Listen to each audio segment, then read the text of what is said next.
Effectivement, éteindre la lumière, ça fait partie des premiers gestes et facile à mettre en place, on est d'accord. Comment devenir des fresqueurs, spécialistes de l'urgence climatique? L'actualité en bref de ce jeudi, ce sont tout d'abord ces 76 élèves, principalement des éco-délégués des lycées et collèges du secteur de Bruyères, ainsi que des élèves de la MFR de Guignécourt, qui étaient invités mercredi par la communauté de communes de Bruyères à réaliser des fresques du climat.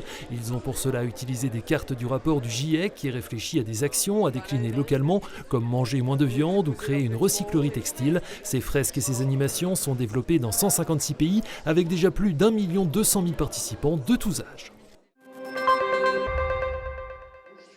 C'est un des grands défis du moment. Face au changement climatique et à la nécessaire transition énergétique, il convient d'imaginer les territoires de demain et la manière d'y habiter avec une consommation foncière soutenable, son lot de réhabilitation de friches industrielles, tout en construisant un cadre de vie résilient et adapté aux nouvelles attentes des habitants. Ainsi étaient présentées les assises de l'urbanisme qui avaient lieu lundi dernier à la Louvière à Épinal. Promu par la préfecture, ce moment de réflexion collective basé sur les expériences menées par les collectivités était destiné à tous les élus du département pour les informer du soutien financier ou d'ingénierie dont ils peuvent bénéficier de la part de l'État et de ses opérateurs. Assistance électrique ou non, VTT ou gravel, à mi-chemin entre le vélo de route et le tout-terrain, le vélo était bien le seul moyen de participer à la 15e édition de la Roue des Forts, organisée à Huxenier dimanche dernier par le Rotary Club d'Épinal.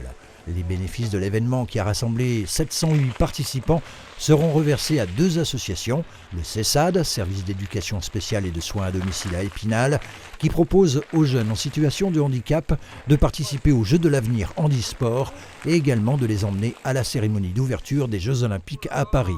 Autre association concernée, Allez Vosges à Saint-Amé qui pourra avec les fonds financer un tricycle à assistance électrique pour personnes âgées ou handicapées.